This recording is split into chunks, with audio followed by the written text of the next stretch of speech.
Anna, Anna, réveille-toi, criait le jeune Mélios alarmé.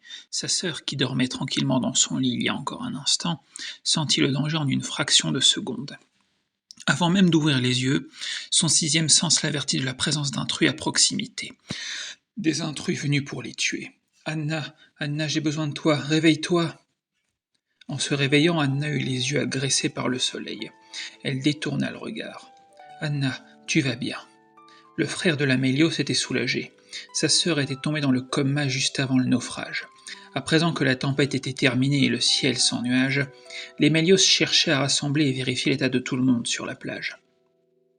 Le cauchemar que Anna venait de faire lui avait semblé des plus réels, même si ce dernier était dû à des souvenirs assez lointains de son passé.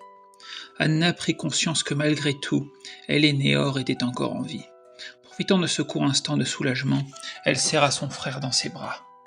Néor, j'ai perdu conscience combien de temps? Ça fait plusieurs heures. Tu as glissé et tu t'es cogné la tête sur le bateau, alors qu'on apercevait ce rivage depuis le pont, à travers la pluie. On a accosté, puis on est resté dans le bateau pour se protéger de la pluie. La tempête était finie au petit matin. Anna hocha la tête, pensive. Accosté. Le mot serait plutôt échoué, pensa-t-elle, en regardant le bateau à voile qui les avait amenés on ne sait où, mais vivant. Même si il ne pourrait plus naviguer en étant tordu de la sorte, ce bateau s'en était étonnamment bien tiré. Personne parmi eux n'était marin, ils avaient eu de la chance de s'en sortir. Anna garda donc ses commentaires pour elle, ce n'était pas le moment de faire preuve de froideur. Anna finit malgré tout par se rappeler qu'il n'y avait pas qu'un seul navire qui transportait leur peuple. Les autres bateaux, Néor, que leur est-il arrivé? Anna regardait son frère, l'estomac et la gorge serrés d'appréhension, en attendant sa réponse. D'après ce que m'ont dit Rick et Kenga, ils étaient, tout comme nous, très près de la côte la dernière fois qu'ils les ont aperçus depuis le pont. C'était juste avant qu'on se heurte à la plage. Avec un petit peu de chance, ils auront accosté comme nous. Si c'est le cas, où sont-ils? Rassure-toi, Anna. Néor posa ses mains sur les épaules de Anna, pour essayer de la rassurer. Ne tirons pas de conclusions hâtives.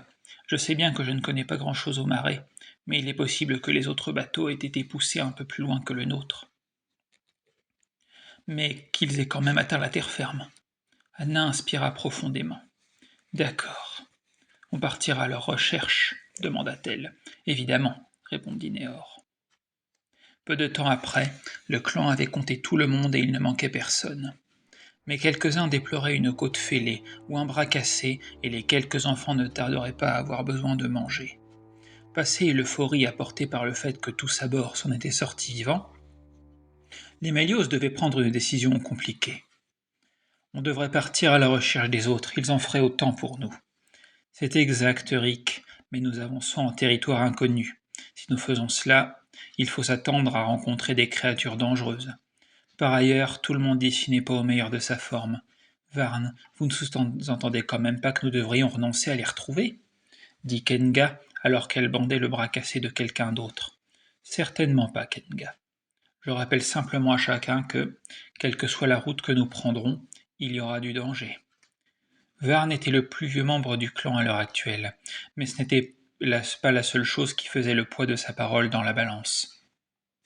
Varn était respecté. Le respect doit se gagner parmi les Mélios d'où qu'ils viennent. Voilà ce que je pense. Nous devrions laisser la majorité des nôtres se reposer ici.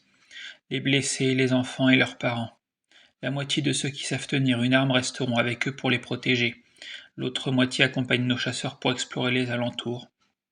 Trouver un chemin sûr pour quitter la plage, et ensuite un endroit où se cacher, le temps d'aller chercher les autres le long de la côte. C'est tout en ce qui me concerne.